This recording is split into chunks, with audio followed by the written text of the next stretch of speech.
Let me first say it's a pleasure to be back here. It's been many, many years. C'est pour moi un plaisir de retourner ici à Kinshasa.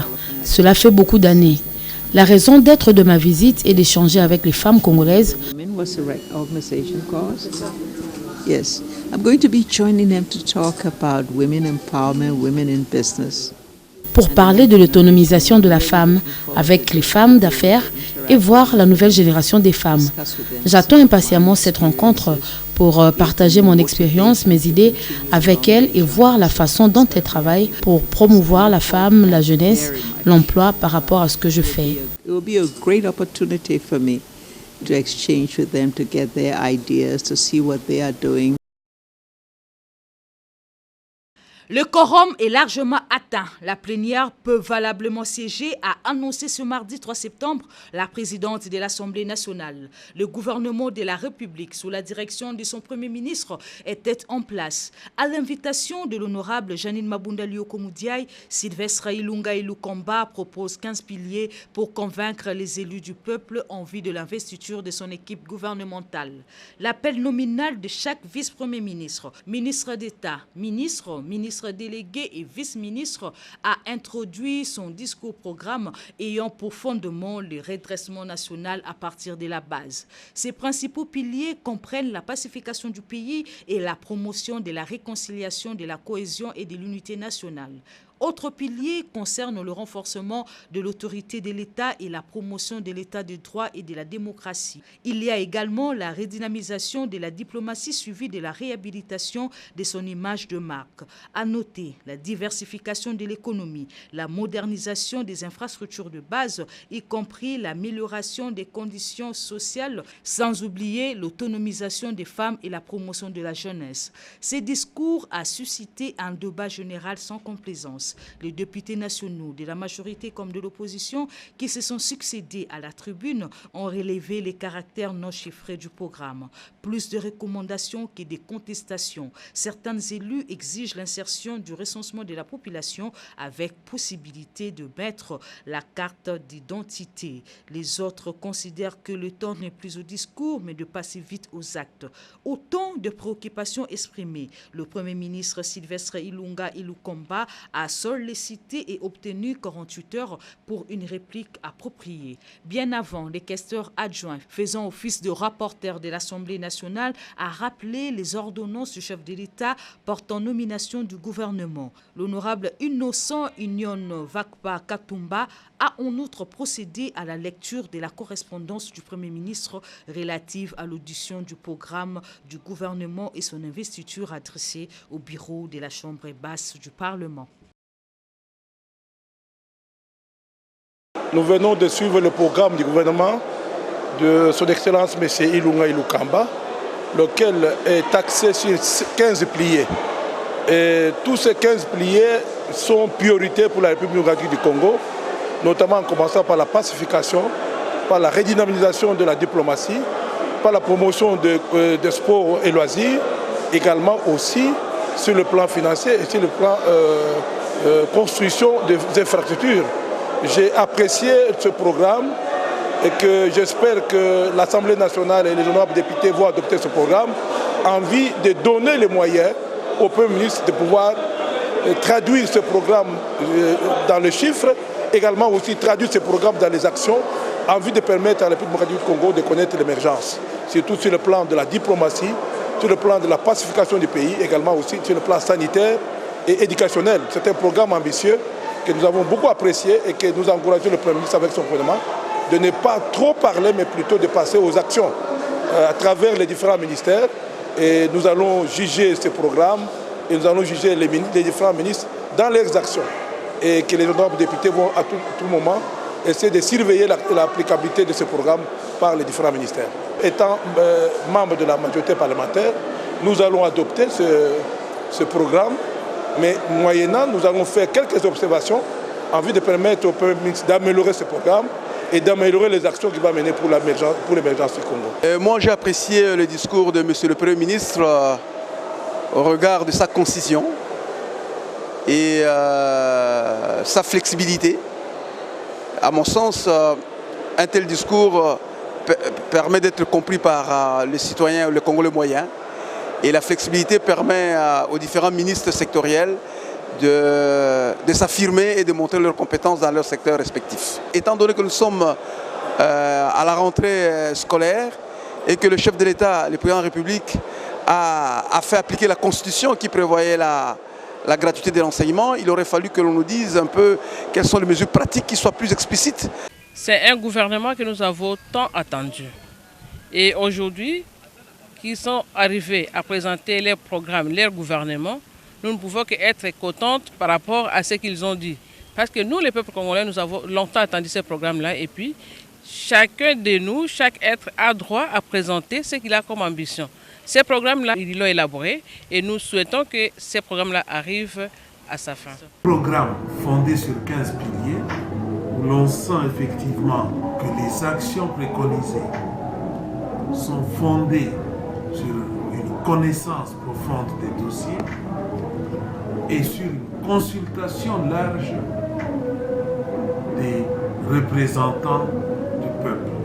Un programme solide où l'on sent la concertation entre les volontés politiques du CACH et les volontés politiques du FCC.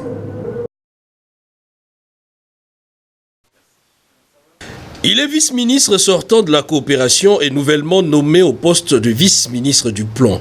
Freddy Kita a échangé avec une délégation de la diaspora venue non seulement présenter ses civilités, mais aussi évoquer des questions d'ordre général sur l'apport de cette composante essentielle dans le développement du pays. Déjà informé de sa nomination au poste de vice-ministre du plan, l'inspecteur général de la territoriale a fait les déplacements pour examiner avec le nouveau vice-ministre en primeur certains projets et programmes.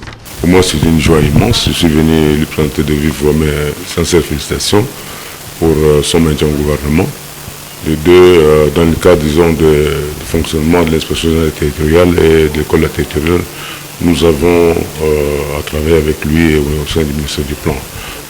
Donc nous avons le projet d'installation définitive de l'école territoriale qui devrait être financé à travers le ministère du Plan. C'est ainsi que je suis venu pour l'informer, qu'il le sache.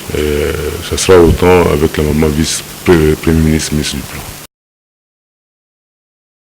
Répartis en 4 panels dont les infrastructures, la production et l'hébergement des contenus, les usages applicatifs, les participants à cet atelier en cette deuxième journée vont devoir réfléchir à fond pour doter la République démocratique du Congo d'un instrument stratégique de modernisation du secteur des nouvelles technologies de l'information et de la communication NT, la télévision numérique terrestre et les nouveaux médias, enjeux et perspectives pour les paysages audiovisuels. Cette thématique a été développé par les directeurs des NTIC de la radio-télévision nationale congolaise. Léon Vouta a démontré l'apport combien capital que joue aujourd'hui la TNT dans l'espace audiovisuel. Les archives audiovisuelles, parce que ça fait partie de l'histoire de notre pays. Vous voyez, il y a la jeunesse qui arrive et ils ne connaissent pas l'histoire de notre pays. Et ça, c'est notre contribution sur les archives audiovisuelles. Puisque là, ça fait partie de l'histoire de notre pays. Et nous devons numériser les archives. Congo, c'est autour de ces sujets que la représentante d'un grand géant chinois dans les NTIC, Huawei, s'est longuement étendue. Cette activité est une très bonne occasion et pour mettre les grandes entreprises ensemble parce qu'avec cette occasion, nous pouvons avoir plus des échanges et Huawei est aussi prêt à accompagner RDC pour aller plus loin dans le domaine d'éthique. Ces assises ouvertes par les chefs de l'État, Félix-Antoine Tshisekedi Tshilombo, vont se clôturer ce jeudi 5 septembre 2019. L'opération officielle de paiement de taxes de parking dans la ville de Kinshasa a débuté ce mardi 3 septembre 2019 sur toute l'étendue de la ville de Kinshasa. Le ministre provincial des Transports, Amos Mokosso, a choisi le terrain de l'hôpital général de Kinshasa pour procéder au lancement officiel de cette opération. Une fois de plus, le ministre Amos Mokosso est revenu sur la moralisation et la sensibilisation des agents commis à l'opération des perceptions des taxes, de le faire en toute conscience et civisme pour que le revenu de ces taxes parviennent pleinement au trésor de la ville, ce qui permettra à l'autorité municipale de réaliser correctement le programme de développement de la ville de Kinshasa. Je vous amène à la sensibilisation. Vous êtes de parking et de biens. On commence un peu ma vision avec vous. Je veux que vous vous imprégniez de cette vision et qu'on essaye de marcher ensemble et voir le résultat que ça va donner. Si le résultat est bon, moi j'ai la conviction qu'il sera bon parce qu'il n'était pas impossible. Et nous allons muer ça dans le transport, dans le parking interurbain et le parking payant de passagers. Donc nous tentons l'expérience avec vous. Vous êtes le ministère des Transports. Nous devons travailler. En s'acquittant correctement au paiement de ces taxes, les transporteurs et autres usagers des parkings dans la ville de Kinshasa vont participer à la transformation et au développement de la ville. Le docteur Ngoï Dioko Emani a foulé le dimanche dernier le sol de la capitale congolaise. Le président intérimaire de la Ligue des jeunes de l'UDPS revient d'Afrique du Sud. Là, il s'est occupé de la formation des jeunes de l'Union pour la démocratie et le progrès social. Des conférences ont été organisées à l'intention des jeunes avec comme thème apport de la diaspora pour la transformation du Congo. Le président intérimaire de la Ligue des jeunes de l'UDPS a également procédé à la formation des jeunes du parti à Johannesburg, ceci dans le cadre de l'Académie de la Ligue des jeunes. Les jeunes ont également été soumis à la connaissance du parti et à son fonctionnement. De retour au pays, le président intérimaire a reçu un accueil chaleureux, ceci de la part des membres de la nouvelle génération Tshisekedi. Il donne ici ses impressions. On a été reconnu et le président a reconnu la jeunesse. Pourquoi nous avons un seul mot à lui dire, lui remercier. Nous savons qu'il va continuer comme ça parce qu'il tient toujours sa parole. Merci beaucoup, Monsieur le Président de la République, pour la nomination du président Bokoulou comme ministre du Tourisme et c'est la nomination de M. Junior Mata comme vice-ministre des Finances.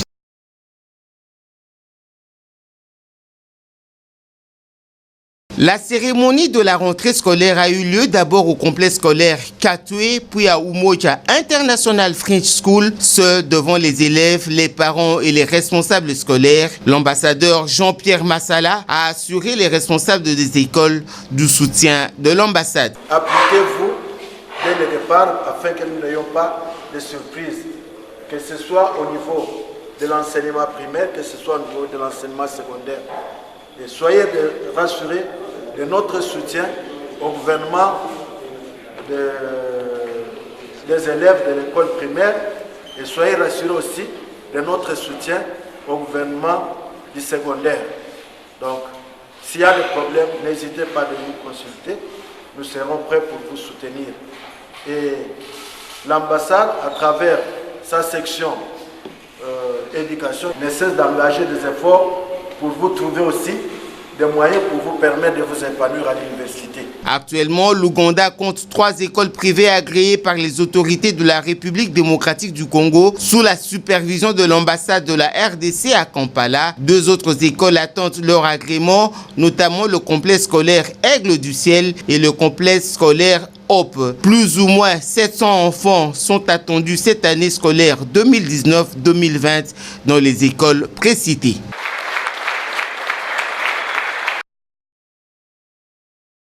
Les Bleus et Blancs ont repris le chemin de l'école ce 2 septembre 2019, dès 7h du matin, ici au lycée Sainte-Thérèse.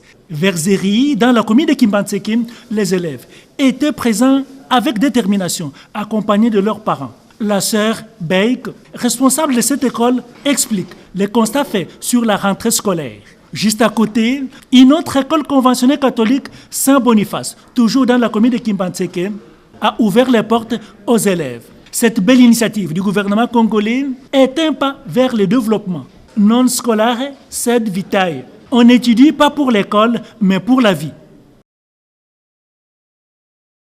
Après concertation avec les différentes couches du territoire de Kabambaré, le gouverneur de province du Maniema, Ogi Moussa Firikola, a bouclé ses activités avec un grand meeting qu'il a tenu au rond-point Kimbanseke de la commune rurale de Salamabila. Une foule estimée à plus ou moins 20 000 personnes a eu droit à la restitution de ce qu'il a eu comme contact avec les différentes parties dans le processus de pacification de cette zone en conflit qui a duré environ 3 ans. Dans son adresse à la foule, le gouverneur de province a informé aux autochtones la grande option levée par la société Namoya Mining, celle de céder une partie de sa concession minière, la colline Mwendamboko, pour l'exploitation artisanale de l'or. Ogi Moussafiri a parlé du protocole d'accord conclu entre la société Namoya Mining et le gouvernement provincial mi-août dernier par rapport à cette concession. En attendant les cartes des créateurs, tout membre de la communauté locale qui souhaite accéder à cette concession doit obtenir obligatoirement un jeton. Ogi Moussafiri a clôturé son meeting avec la présentation de l'effigie du chef de l'État Félix-Antoine Tshisekedi Tshilombo à la foule. La présentation de l'échantillon de quelques responsables de Maï Maï Malaïka qui se sont rendus dans le cadre des processus de pacification. Occasion faisant les larrons, il a été également question de présenter tous les ministres qui forment son gouvernement. Ces derniers ont fait les déplacements avec l'autorité provinciale et ont pris part à la réunion ordinaire du Conseil des ministres.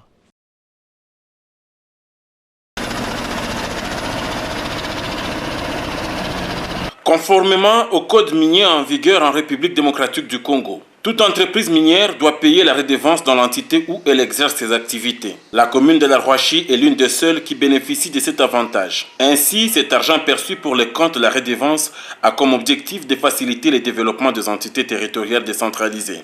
Ce jeudi 29 août 2019, dans la matinée, le ministre provincial des infrastructures, Miguel Cachal, a lancé officiellement le début de travaux de réhabilitation de la voirie sur toute l'étendue de la commune Rouachi. À travers ce projet, environ 14 km de routes d'intérêt communal seront réhabilités sur fonds propres de la maison communale.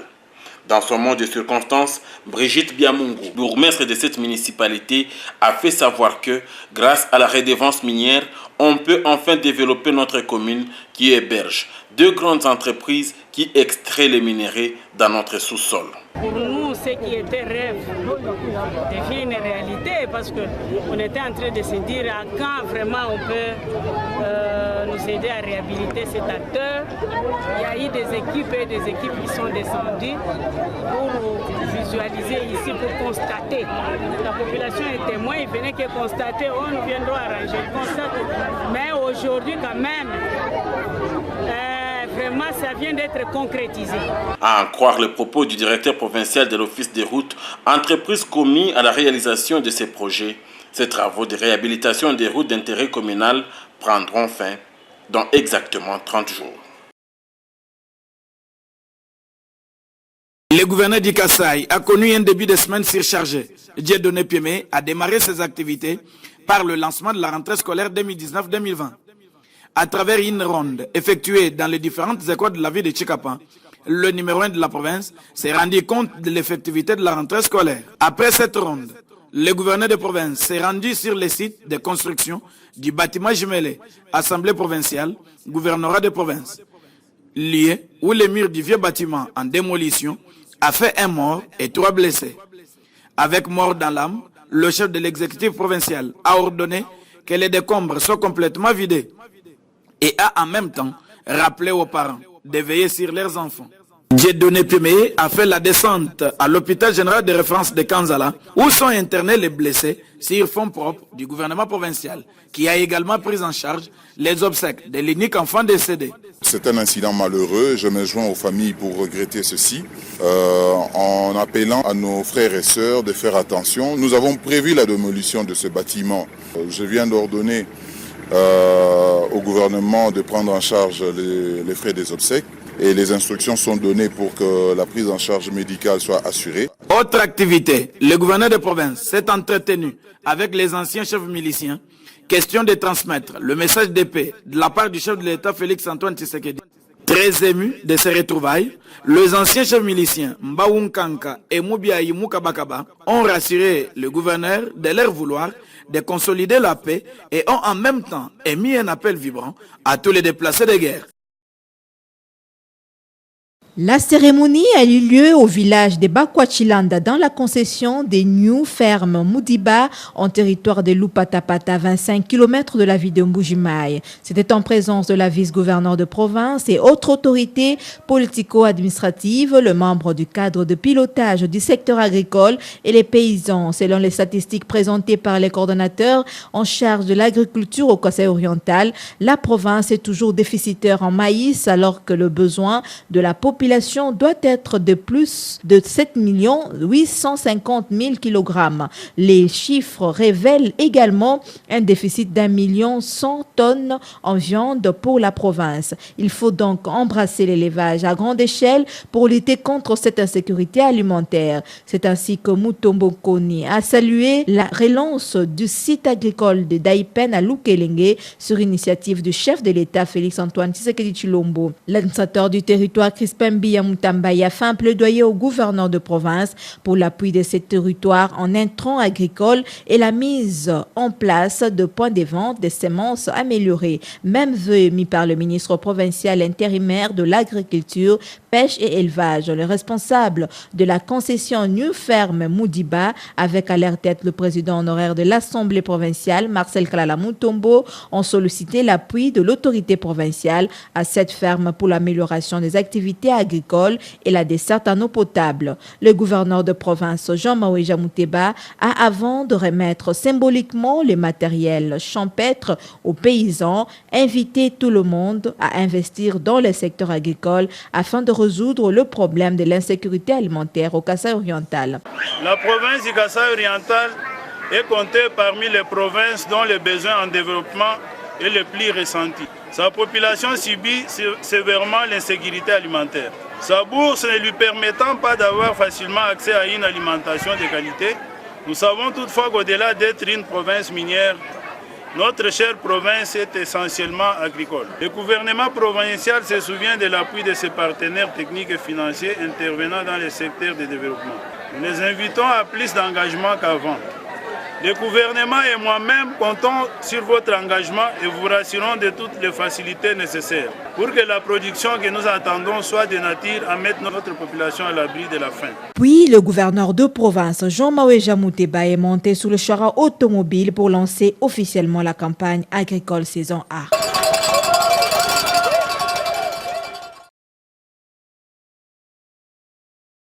La pluie qui s'est abattue sur la ville de Kananga jeudi 29 août 2019 a causé des désolations dans plusieurs quartiers de notre ville, notamment à l'académie militaire où une partie des tôles du grand bâtiment était emportée. En outre, le dortoir des élèves officiers, la bibliothèque et la salle de laboratoire de langue, la toiture de la tribune du terrain de foot de l'académie militaire, plusieurs maisons au camp réengagé, le foyer social au niveau de 8 maisons, une seule maison a été endommagée. Au camp des officiers, la résidence de l'aumônier de l'église protestante et quelques tôles de l'église catholique ont été emportées par un vent violent. L'aumônier major Toukala qui sollicite l'assistance des autorités. Je pense que les images elles-mêmes parlent. Et pour nous, c'est la première fois de vivre ça sur l'académie. Depuis que nous sommes ici, on n'a jamais connu une telle pluie. Nous sollicitons un soutien de la part du gouvernement provincial qui va nous suivre ce soir, même dans quelques heures, qu'il puisse intervenir quand même dans les médias. Je pense que vous avez sonné tous les campus, vous avez vu les dégâts sont énormément importants. Pour sa part, le commandant de l'académie militaire, le général Guizot, lance un cri d'alarme aux autorités pour une solution adéquate. C'est tout simplement catastrophique parce que nous avons dû déloger les pensionnaires qui habitent l'aile gauche du bâtiment pour aller les confiner dans un dépôt. J'ai saisi donc cette occasion juste pour demander à nos autorités de pouvoir intervenir le plus rapidement possible pour soulager d'abord les sinistrés qui sont les élèves officiers et nous-mêmes, et ensuite essayer de protéger ces patrimoines dont la détérioration peut être attendue à court terme si il n'y a pas une réparation urgente.